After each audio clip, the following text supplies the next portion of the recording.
Ladies and gentlemen, welcome to the Museum of Jewish Heritage, a living memorial to the Holocaust. I want to welcome our audience online. We are live streaming tonight's program, tonight's talkback. We have the great pleasure of welcoming two incredible people who have done wonderful projects that will help us continue to move forward with Holocaust education in the way in which we can continue to teach the stories of individuals. So with us today is a mother, a grandmother, an author, an educator, and a Holocaust survivor, Eva Schloss.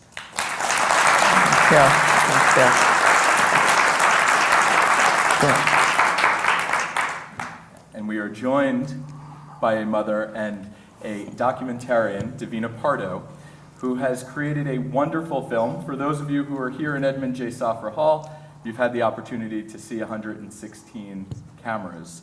Tonight's program was presented in partnership with the Claims Conference, and we're really quite pleased to be able to welcome you here to the Museum of Jewish Heritage. Davina, let's start with you. Why did you create the film? Well, thank you so much for doing this. This is actually the first screening we've had where Eva and I were together. So it's really a special one. And to be able to do it here in the museum where people have seen or will be able to see New Dimensions and Testimony is really exciting. So thank you so much. I read an article about 4 or 5 years ago that talked about how the USC Shoah Foundation was going to be preserving Holocaust stories interactively. And I'm a grandchild of Holocaust survivors who were never able to talk about it. And growing up, we always had survivors come to our classroom every year. So I think I was always really fascinated by who was able to tell their story and who wasn't. And when I read that article, I became completely fascinated with the technology and the project, and I reached out to the Shoah Foundation, and it started from there. How long did it take you to do the film? It took a couple of years. It took a couple of years to convince them to say yes, and then a couple of years to make it. So we're going to say that the USC Shoah Foundation, we're going to have an opportunity to hear from Stephen Smith later. The USC Shoah Foundation has been a great partner here at the Museum of Jewish Heritage, and we have had since September of 2017 the opportunity to present New Dimensions and Testimony. So earlier today I had the opportunity to tell Eva that the way in which I had a chance to meet her was a little bit unconventional. So I met Eva's virtual self long before I had the chance to meet you in person. So great privilege and a great honor to be able to share a stage with you, Eva. So thank you again for being here. Why did you participate in the film? Well, I met Stephen already in England, of course, in his wonderful museum, and he came to see me, and he proposed this plan they're planning to do, and I thought it was a wonderful idea, because we Holocaust survivors were actually worried who is going to carry on telling the story when we are not around anymore. There is, of course, second generation people who intend to take over our work, but not everybody wants to do it, and it's still not the same.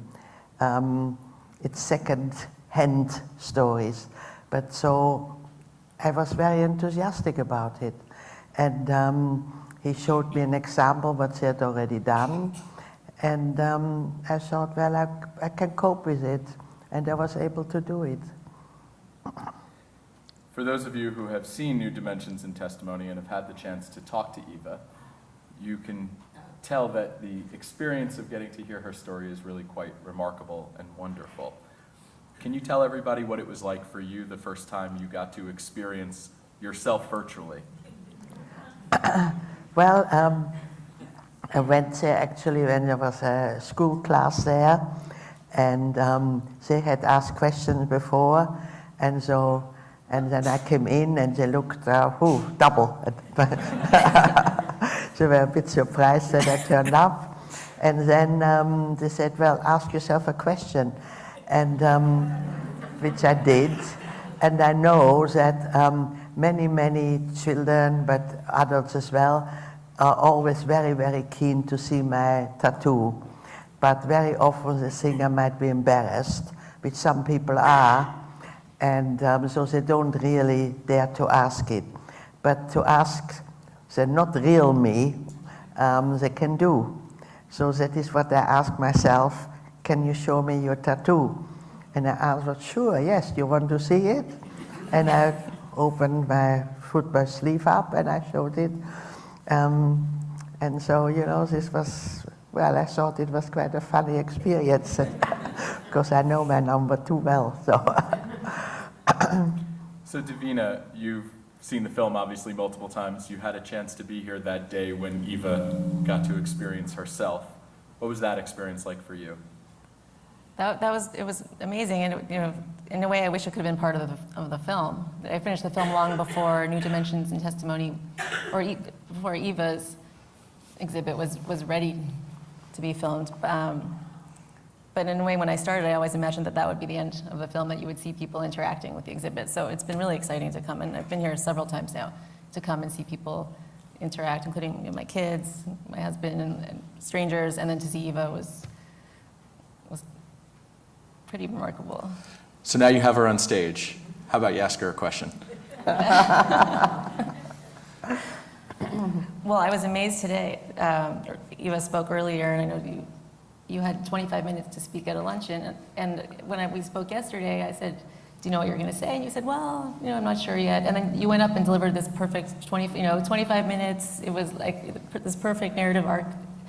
Did you decide what you were going to say beforehand, or did you go up and wing it? Because I usually need at least an hour to talk about my experience, and it is, you know, to make the story properly from beginning to end. And I was told you have 25 minutes, which worried me really, because I said you can't really tell just little bits. But so I slept in the night, but I think in half asleep I was rehearsing. So when I woke up, I said, yeah, I'm set, I can do it. And yeah, and so it was okay. I think I just did 25 minutes. I missed out one little bit which I wanted to tell, but you know, it's okay. So why don't you share that part with the audience tonight? Well, I wanted to tell because, you know, it's of course a very, very sad and emotional story. And so towards the end, I always tell the story about how I got married, how I was in England for a year, and I met an Israeli student in a boarding house. And at that time in England, it was very difficult to make friends with English people. We were bloody foreigners. And so with this Israeli boy, I thought he was Israeli. He told later that he was really German, a German refugee. And I told him I was Dutch, which I wasn't. I was a stateless person at the time still. But anyway, he asked me to marry him. And I said, no, thank you. And I told this morning. And then Otto Frank came to visit me because he really kept an eye on me. And I told him this story. And he said, you know, your mother and me have fallen in love as well. And once you get married, we like to get married. So I went back to this young man and said, you can marry me now. And he was very pleased. But then I always say, you know, we didn't really know each other. We lied to each other who we were. But it worked out all right. And we married for 62 years. And I always get an applause when I tell them it's true. And, but I said, I lost him now, but we were married for 62 years, and then the children always ask, how many husbands? And I said, just one. And no, can't believe that, I can't believe that, you know. I said, yes, well, you know, we were patient with each other.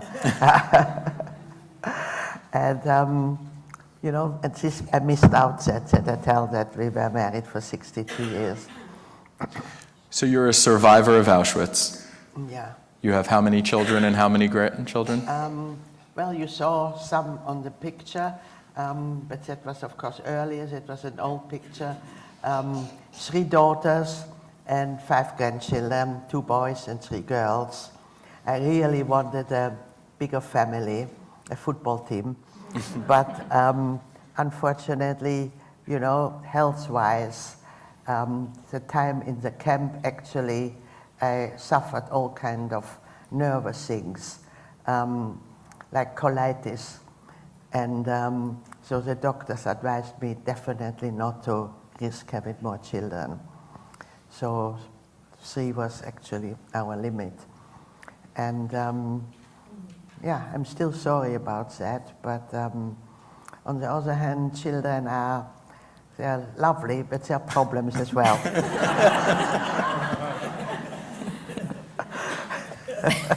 I don't know where to go with that.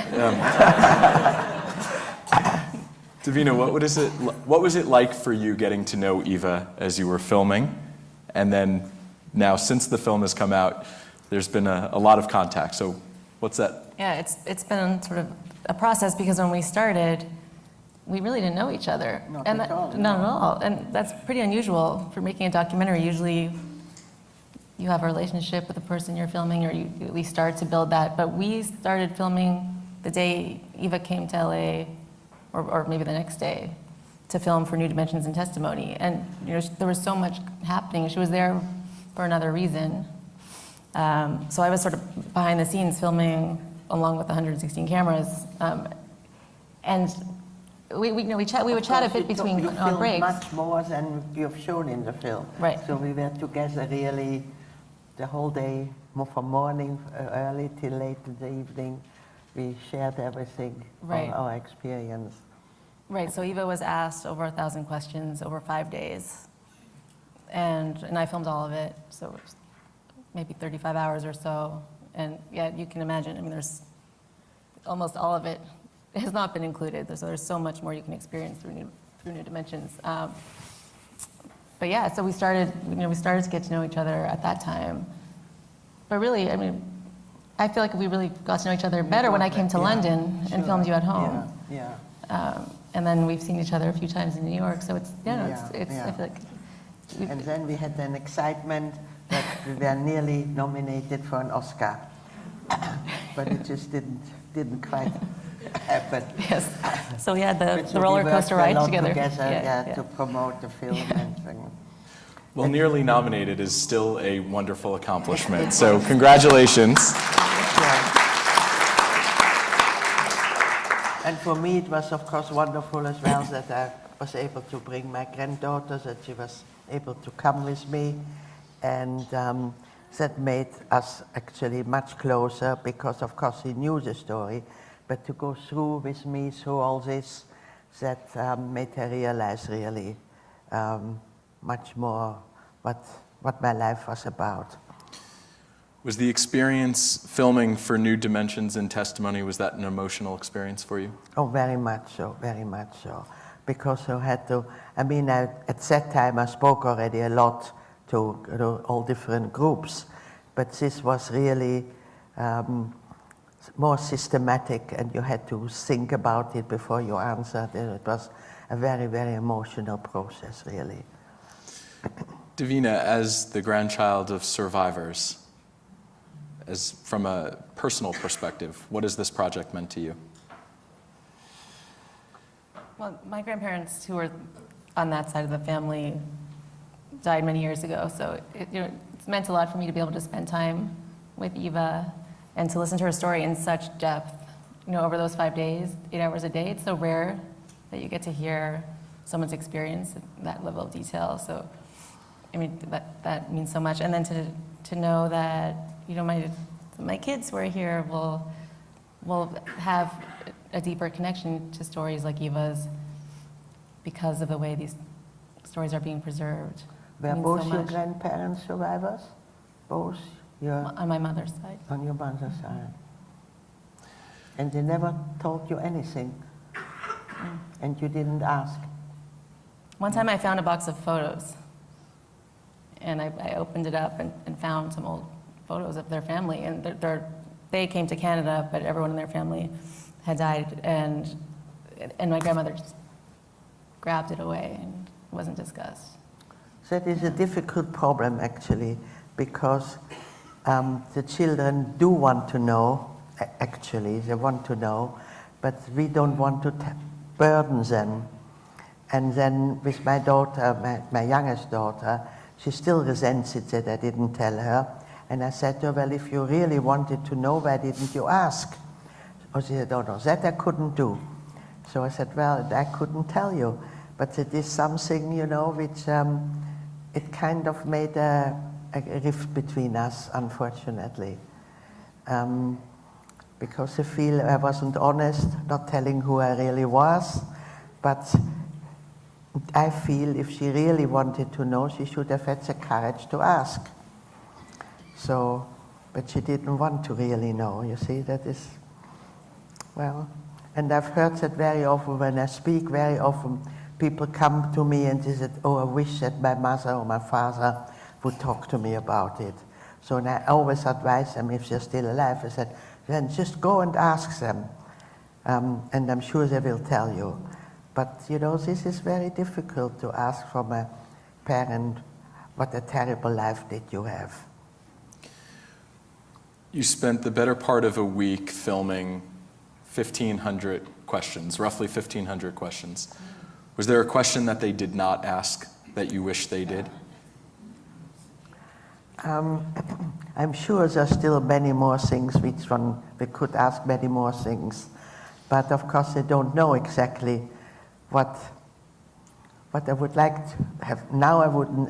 If you ask me now what it was, I wouldn't know.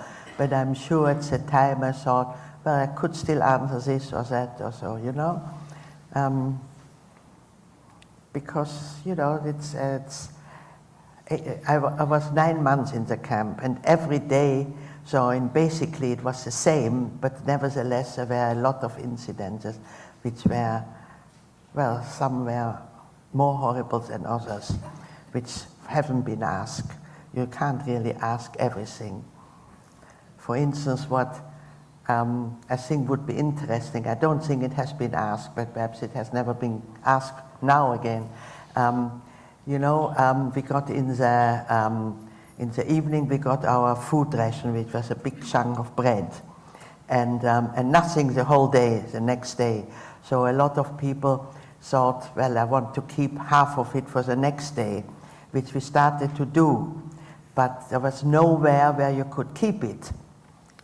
You know, you had nowhere, so the only place is that you slept on it with your head. But it happened very often when your head fell down, the person next to you ate it up in the night, and then you had nothing. So I think this is, for instance, an interesting bit of the story. But of course, how would the people who ask me know about this? So and so must be many, many little things which, unless you were in the camp, you wouldn't know. So you've been telling your story. You mentioned in the film that you started telling your story in 1986. So over the last 30 years, what have you learned about your story that maybe you didn't know when you started telling it? But I have learned about my story. Do you tell it differently today than you did 30 years ago? Oh yes, I was, well, you know, I found it extremely nerve-wracking, and I didn't know how to tell such a story, and I was extremely nervous. I always had to take a tranquilizer, and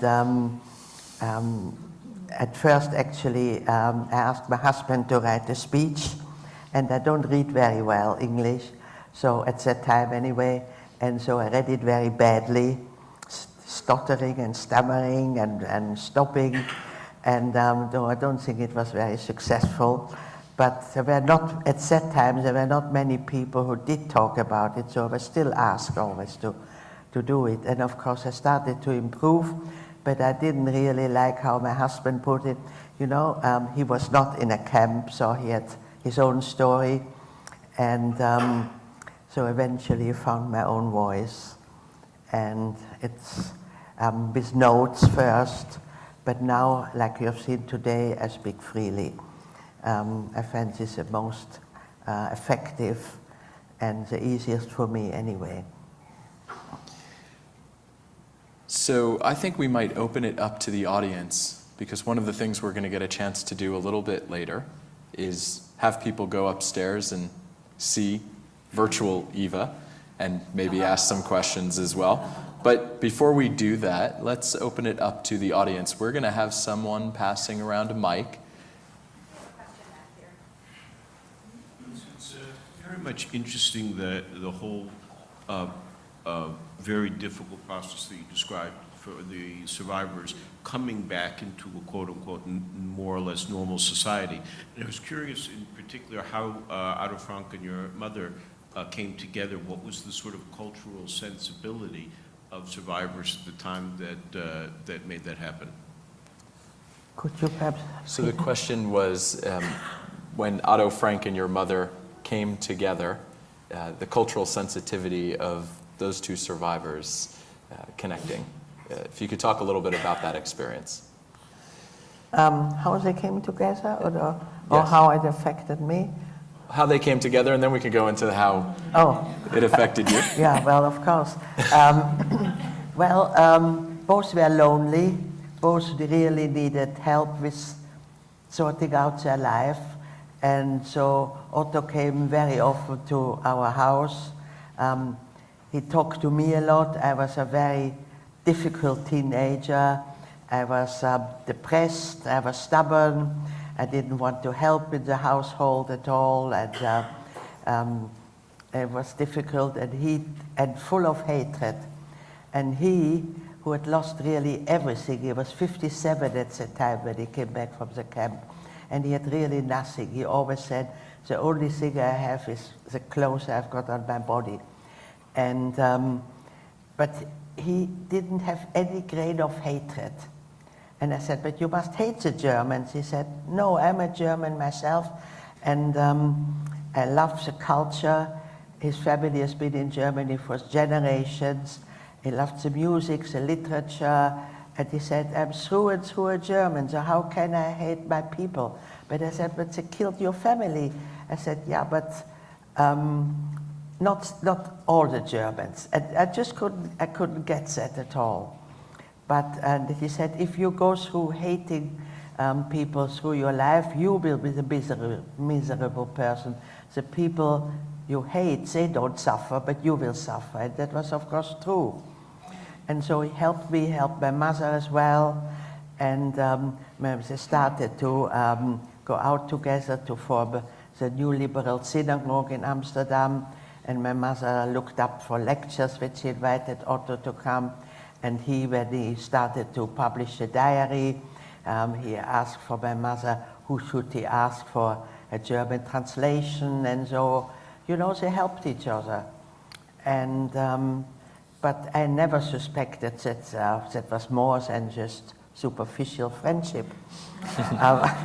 But then when I went to England, and they decided together that I had to go back to school. That was as well, I was 16 then, and I really didn't want to go to school. I thought I was an adult by that time. And Otto told my mother, you must force Eva to go back to school, which I did. And when I finished, I really didn't know what to do with myself. And it was Otto and my mother decided I should become a photographer. And I didn't really care. Whatever they would have said, I said, okay. I wasn't enthusiastic about it. And Otto took many, many pictures from his family, the children. And he had a Leica, this was the best camera at the time, no Apple or anything like that. And he said, I have no family anymore. I'm never going to take any more pictures. And I give it to you, and I hope you become a good photographer. And then he knew somebody in London who had a photographic studio. And so I got a place there for a year. That is when I met my husband. And I think when I moved out, I think he moved in. And And that is what happened. So you had a good relationship with Otto. Yeah, he was really a wonderful, wonderful man. But I adored my father, and it was sometimes, my mother was very, very happy with Otto. And I must say, I found this sometimes very hurtful. And I questioned my mother once. I said, how can you be so happy with a man who was not your original husband? And my mother explained, because Otto and my father were completely different types. My mother married when she was 18, my father 21, and my mother out of school, and my father was a very, very clever entrepreneur, businessman, but as well, I've still got it, a certificate from his trade university. He had a certificate from 6 languages and all kind of other philosophy and business and all kind of things. So he was extremely clever, and he organized the family. My mother had nothing to say. He said, this and this and this is happening, what holiday, what evenings we're going out, everything he organized. And my mother was a child, really. She went along. And Otto, she was happy with that.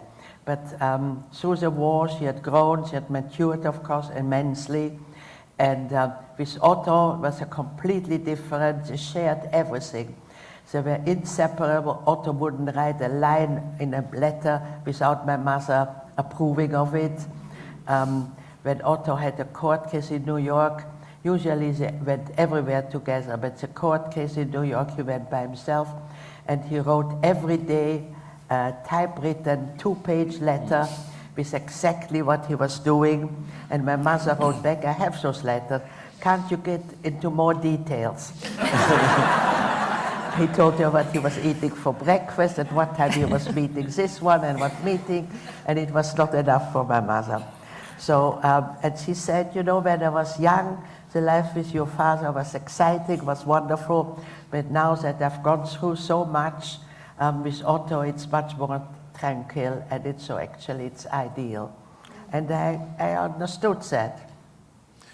Would you tell everybody, because I'm not sure that we went through this, how you and your mother reconnected after the war? You found your mother after the war. You were separated when you were in the camps. On and off we were separated. Well, I told her, you mean about how she was guest, how she was, my mother was at the selection taken away with 40 other people from the Dutch transport to be guest. And that was after we had been in the camp perhaps 5-6 months. And for months I thought I'd lost her. And that was for me, of course, the most difficult time in the camp. And she was actually, many, many miracles really happened. In the beginning, when I was in the camp, I drank water because I didn't realize the danger. And we had been warned the water is not clean and you might get illnesses, so don't drink water. But if you work outside in the heat, and I was parched and I saw a tap with water and I drank and I got a typhus attack. And the people who were loggers there said, you can't take Eva to the hospital because she'll not come out alive. But my mother was so desperate that she took me to the hospital, thought perhaps somebody will help her. And we go there, and before we entered, hospital meant a dirty barrack where Mengele, you might have heard the name, Dr. Mengele, a proper medical man, did experiments on women. So when you came in there with typhus or whatever, he started to inject you with all kinds of things. He operated on you without anesthetic, taking out organs to see how long you could live. So a death sentence, definitely. And so we stood at the door before going in, and the woman comes out, and my mother and her look at each other, and it turned out it was a cousin of my mother who had been deported via Theresienstadt, Teresin from Czechoslovakia. And it was, besides my mother's cousin, it was her best friend. And she, her husband was a doctor and worked in the men's camp, and he had seen that his wife got a job to work in the hospital with Mengele. And she gave us medication for me, so I never went into the hospital. And obviously I got over that. But when my mother was selected, in the night I ran to her still and told her what had happened. And then we were moved to a different part of the camp, and I had no idea what had happened. And Minnie was her name. She went in the morning to Dr. Mengele, to her boss, and said, you selected my cousin, but she's still very strong. She just might have looked very thin, but she's a very good worker, and why don't you go and check her out again? And that was really amazing. He really did that. He went to the block where those 40 women were condemned to wait to be gassed, and called out her number, and he looked my mother over and said, yeah, okay, you can still work, and they took her to a different barrack. So my mother thought, oh, now I'm safe, but I didn't know anything about that. And the next day, the kapos, those were the people were usually Polish prisoners, criminals, they ran the camp really. From the block, from the death block, came to the other block and said, I'm a number short. And they were just having their roll call, and my mother was tall, so she saw her sticking out. So she said, you big horse, come back to the other barrack. So my mother went. So now my mother thought, well, now I'm lost. No chance anymore that I can contact my cousin or anything. And the next night, a bus came, and they transported the women to be gassed. And there were SS standing. The people had to pass him. There was a truck where they were going on, and they had to give their number. And my mother thought, I'm not losing anything. She said, I don't belong here. They brought me from another barrack. And they checked the number, and indeed she was not on it anymore. So that's the accuracy those Nazis worked, really amazing. So, so they said, oh, of course you don't belong here. And he's a couple, he took the couple, you go in her place, because the numbers had to be correct. So, and my mother was sent back to the barrack, and my cousin looked after her till we were liberated. So really an amazing story. We'll take another question from the audience. Eva, I think your whole life says this. First of all, it's such a great honor to be here, all of us, I'm sure, and your filmmaker here, Dina, and you. What strikes me is when we see someone like yourself here and what you've been through, it's like, it's almost impossible, but the more you tell the story, the more it becomes so real. It's almost impossible to grasp emotionally what you went through and others, and here we are who didn't go through that, or at least me. And I want to know about your resilience, how going through all of that, I don't know if you could put words to it, what kept you to be the woman you are, to be able to sit here and tell stories of horror and good that's survival, and humor, and a sense of charm and humor. And resilience is the only question I have here. I don't know how people get through that, each one individually, but how did you, can you address it somehow? I don't know. Thank you so much. Well, for many, many, many years, I was actually a very shy person. When two people were together, I didn't dare to open my mouth. And, but I felt I wasn't happy with who I was. And I remember I went, our rabbi, we were liberal, gave classes to women in the afternoon, and I was very interested in Judaism, and I went to those classes, and at the end of the lecture, there were questions, and I had a lot of questions, but I didn't dare to ask them. And each time I went home and I was annoyed with myself. I should have asked this, but I just was too shy. And at the last lecture, the rabbi said to me about something. He said, "And what do you think about this?" And so I had to speak up. And then I thought, well, it wasn't really that difficult, you know? And so I started to get more confidence in myself. That was about 30 years after I was married. And so that really gave me confidence. But, you know, I love nature, I love life, and I loved having my family. And so I realized, you know, life has so much beautiful things to offer. And basically, I'm a happy person. And as I say, I got over it, I've accepted it, I have no hatred anymore.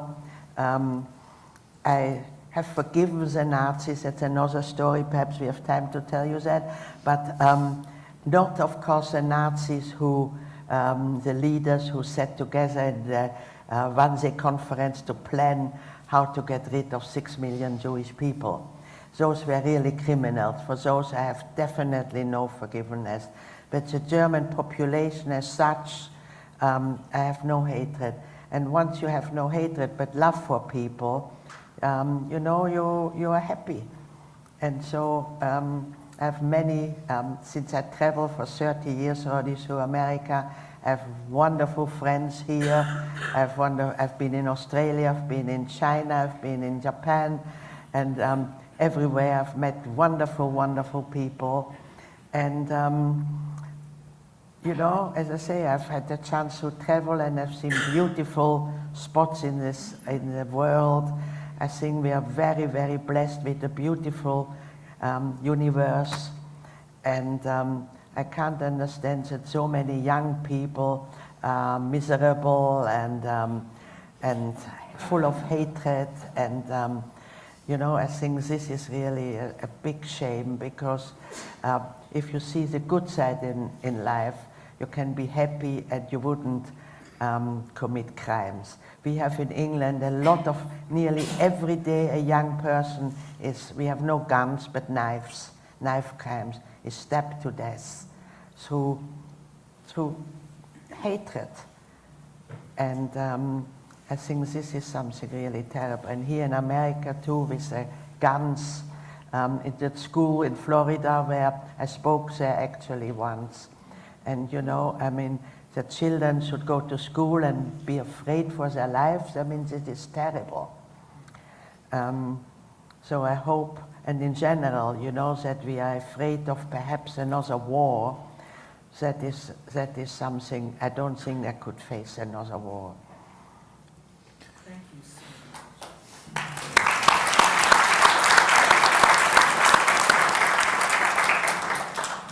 Davina, tell everybody what it means, or what you hope your children will get out of being able to experience someone like Eva.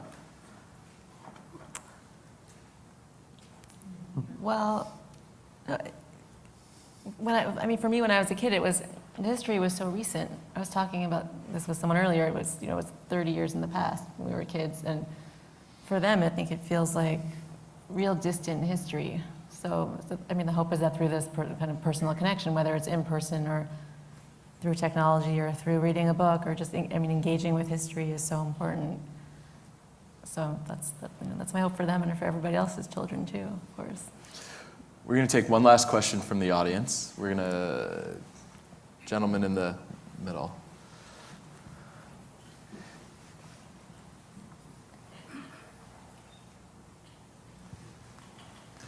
This is actually for Davina.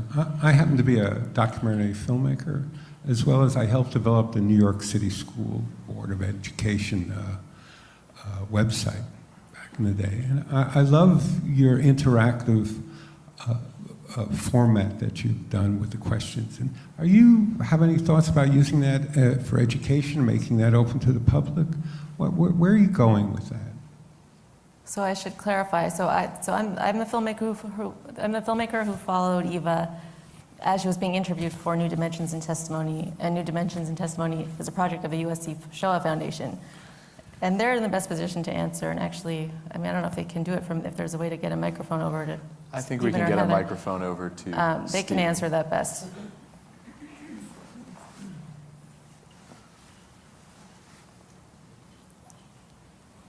Thank you for the question. Well, there's 15 Holocaust survivors being interviewed so far in the program, of which Eva is one. Currently, they are, you can view them at the Illinois Holocaust Museum, where 7 of them are on display right now. The long-term plan is that they will be available in Holocaust museums around the world and in multiple languages. And that in due course, they'll be available online for schools to be able to stream into their classrooms. The idea of perhaps having Holocaust survivors on your iPhone to have a chat with when you're in the kitchen is probably not where this will go.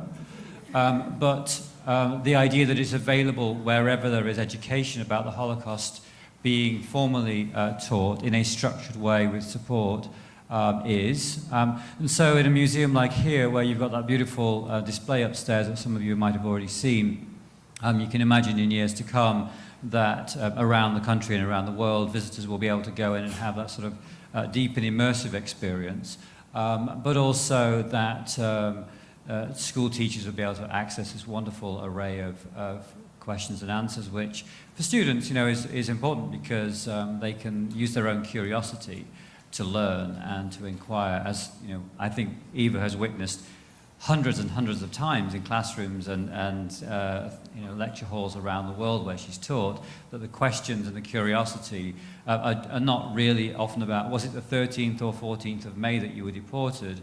It'll be more around, so tell me the reason, tell me the consequence of this, and what does this mean in the world in which I live? And those are the kinds of questions that we're hearing get most asked of Eva, and I think will continue to inspire generations in the future.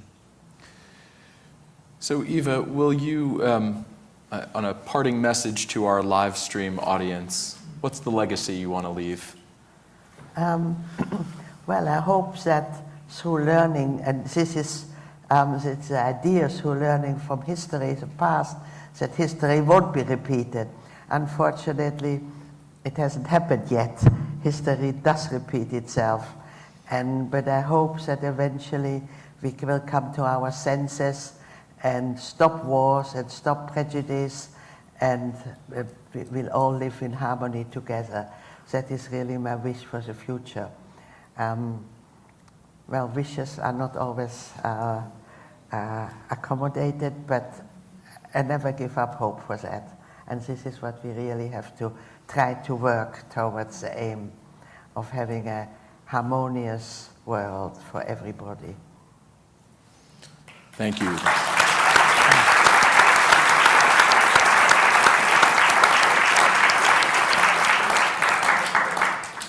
For those of us here in Edmund J. Safra Hall at the Museum of Jewish Heritage, a living memorial to the Holocaust, it was really a pleasure to have a first-hand account of Eva Schloss's experience, to meet and speak with Davina Pardo and see the film earlier. I would now like to ask Stephen Smith, who is the executive director of USC Shoah Foundation, our partner in the presentation of New Dimensions and Testimony, to give this audience an introduction to New Dimensions and Testimony, and then we're going to give you all an opportunity to go upstairs and see it firsthand, and maybe have a chance to chat with Eva as well. Thank you, Michael. Most of you will know that in 1994, Steven Spielberg began a project to interview Holocaust survivors around the world following the release of Schindler's List. 50,000 survivors were ultimately interviewed, and today, in fact, the archive of the USC Shoah Foundation has 55,000 testimonies in total of those who've given their testimony, including Eva and Dr. Ruth, who I see sitting there, who gave their testimony for future generations. About 2010, an experienced designer who was working with a video installation on Holocaust survivor testimony along multiple generations came to me and said, you know, I've been filming these survivors and their children and their grandchildren for this installation, but I realize in the conversations that I'm having with the survivors that my grandchildren will not have the opportunity to speak to them as I do. Her name was Heather Mayo, and she's sitting right there. And she went on to create a project called New Dimensions in Testimony with the Shoah Foundation, with the idea that Holocaust survivors in future would be able to still converse and dialogue with generations that would not meet them personally. It was a challenge because the technology did not exist to do that. So in fact, Heather went and found that technology and worked with a number of scientists at the University of Southern California and with the Shoah Foundation team who were providing the content expertise to wed together the need for a really deep and engagement with Holocaust survivors in a way which would be supported by new technology. The important part of this was that this was not intended as some kind of Disneyland experience where you would walk up to something rather superficial and just get wowed by the technology and then that would be it. In fact, this was led by the fact that in my own research, in my own academic research, I was interested in what happens after survivors are gone and the memory continues, and have we asked the right questions even of survivors, let alone just heard their stories. And so this idea of bringing together deep, deep questions in a context in which you could continue to converse in layers, in which whatever was driving your curiosity would take you on a journey with this individual, as we do in real life, was perhaps possible. Over 3 years, we developed that pilot and got to the point where we could put, in fact, the first Holocaust survivor who we interviewed, Pinchas Gutter, into a context like a museum where people could engage with him. And something quite remarkable happened. We found that students were asking the same questions that they would of Holocaust survivors, but of course now more of them could ask. And they could ask in a more sustained way because, in fact, the video didn't need to stop after half an hour. You could just keep going and going and going. And what's more, that same Holocaust survivor, we had a rather fun conversation with Pinchas when he was in Japan on vacation. And I said, by the way, you did a great session this afternoon. Thank you.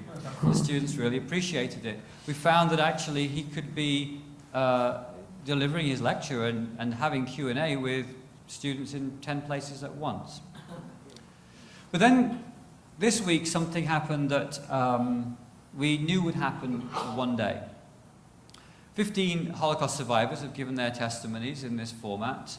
We knew that they were giving those testimonies for the future, and inevitably one day they would no longer be with us. And on Thursday last week, the first of those 15 Holocaust survivors, a wonderful gentleman by the name of Aaron Elster from Chicago, Illinois, passed. I was in Oxford and speaking at a very large conference where throughout the day delegates at this conference were coming to engage with Eva and Pinchas and others and learn about how this technology might work and how they might deploy it. And so on Friday morning, less than 24 hours after Aaron Elster passed away, I went into our demonstration room and I turned on the system and I chose Aaron's testimony to bring up on the screen. And there is Aaron sitting there full scale in front of me. And I hovered over the little clicker for a while, I have to tell you, because I knew that history was about to be made, because the question was, so what would New Dimensions in Testimony be like after Aaron had passed? So I clicked and I asked him, Aaron, what do you want your legacy to be? And he said that in his lifetime that he learned about what the Holocaust had taught him was about resilience, the very word that one of our audience raised. The resilience was something to treasure, and that he hoped that his legacy would teach other generations the importance of resilience, and that he would be remembered for that, and that's all he would like his legacy to be. And then I asked him another question, and another, and another. And I thought it would be strange to be speaking with Aaron in conversation after this beloved man who we got to know so well, just like we love and cherish Eva, had left us. And it wasn't weird. because that's precisely why he gave that testimony, so that after his death, that we could continue to ask him these difficult questions and probe the corners of his experience and continue in that dialogue and learn from him. And throughout that day, on Friday last week, 6.5 hours I sat and watched world leaders speaking with Aaron Elster, and he's still not been buried. And the power of his testimony speaking into their lives and into their professions and into their audience was quite overwhelming, I have to say. So I want to say, Eva, thank you. Thank you.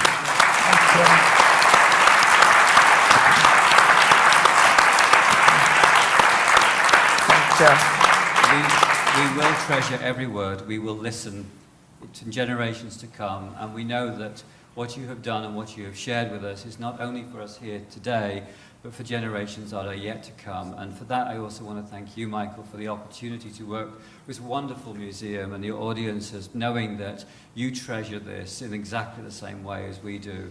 And I just want to make sure that everybody knows when you go and you do look at the exhibition upstairs of Eva, it's not just a piece of technology, it's your life, and a life that we treasure so much. And Eva, thank you so much.